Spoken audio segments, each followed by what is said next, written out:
One of my reputations is that I like the phrase "keep Christ in Christmas." And last year, the staff at the diocese where I work part-time gave me a refrigerator magnet that says "keep Christ in Christmas." And this year they gave me a coffee cup that says "keep Christ in Christmas." So I guess that's one of my things now. But it's really, really important to me. I think there are ways that we do that, and some of the ways are very solemn and beautiful and wonderful, and some of the ways are kind of silly, right? In my family, the tradition was Jesus never ever comes before Christmas. So when you put out a nativity scene, you don't put the baby Jesus out until Christmas morning. I think for me, the significance of keeping Christ in Christmas is pretty personal, actually. Obviously, like we all know what Christmas is about and the birth of Christ. The world has commercialized it on so many levels, and really, oftentimes, what the world has done, the culture has done, is has distracted us from the original message that in God's deep and profound love for us, He sent His Son into this world to live and to die for us. But also, I think it's really, really important to follow the readings and to follow the progression of the prophecies of the coming of the Messiah, and then participate in whatever way in a church service.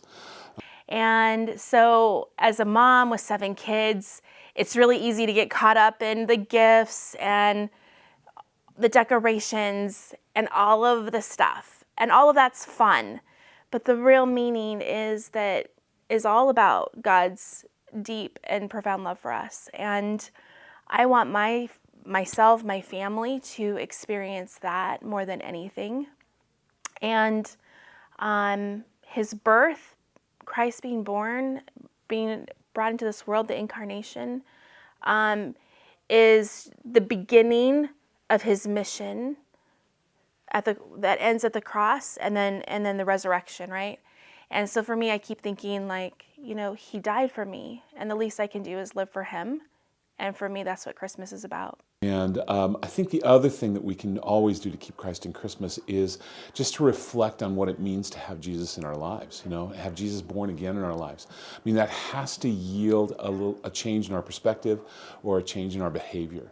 It has to make us a little bit more compassionate to each other, to know that Jesus has come for us and has come as an innocent baby in a world of darkness and violence and threat to Him immediately as soon as He was born into the world.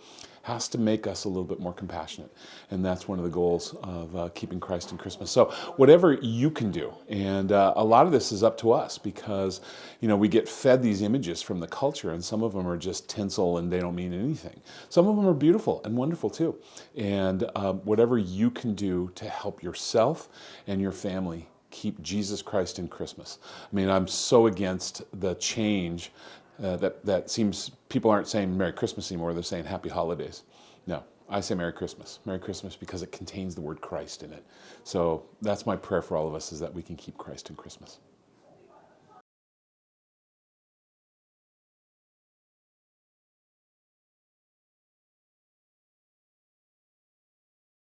So we're in the season of Advent, and Advent is the 4 weeks before Christmas. And it's a really important, but I think largely misunderstood season of the church's year.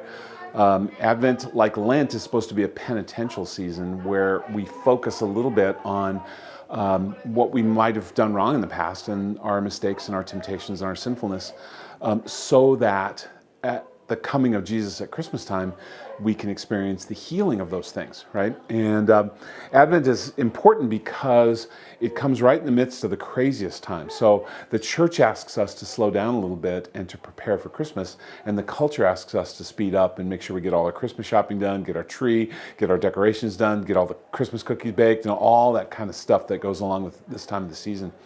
One of the things I love, and we just experienced this past week, is when even the secular society around us still celebrates a Christian feast. So, Santa Claus, that everybody, refers to at Christmas time, is originally based on a Catholic bishop, St. Nicholas, of what was Turkey at the time.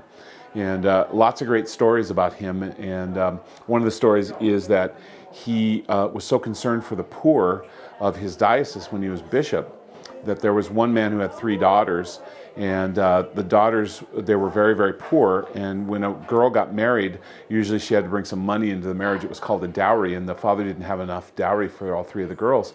And so the only option for them was to either go into slavery, sell themselves into slavery, or go into prostitution.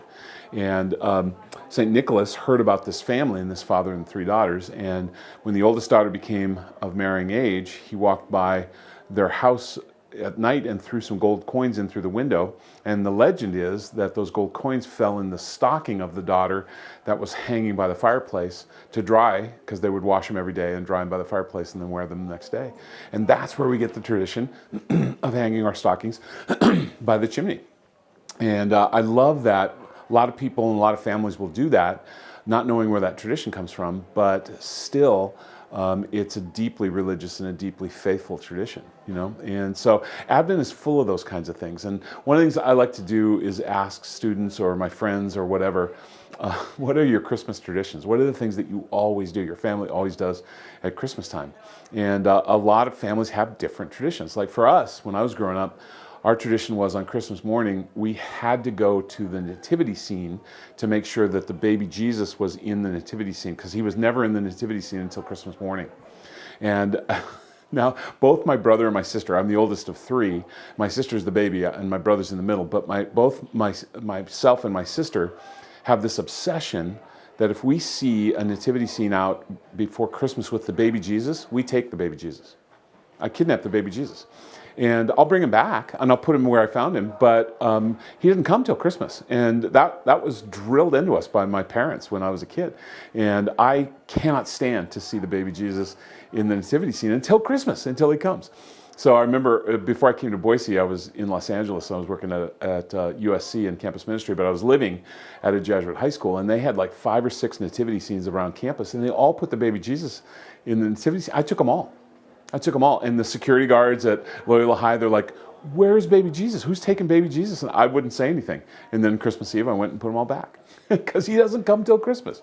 So that's one of the things that we do that in my family, and that was really kind of drilled into us in my family. But Advent is supposed to be a time of waiting and preparing the way. And that's hard when we're trying to study for finals and when we're trying to do all this other stuff, but it's also really necessary. And so, I mean, my biggest suggestion to people for Advent is just to find a little space in your life, especially over the course of the break before Christmas, and remember that the most precious gifts are not the ones that are wrapped in boxes, even though those are important. And to give and to get gifts is important.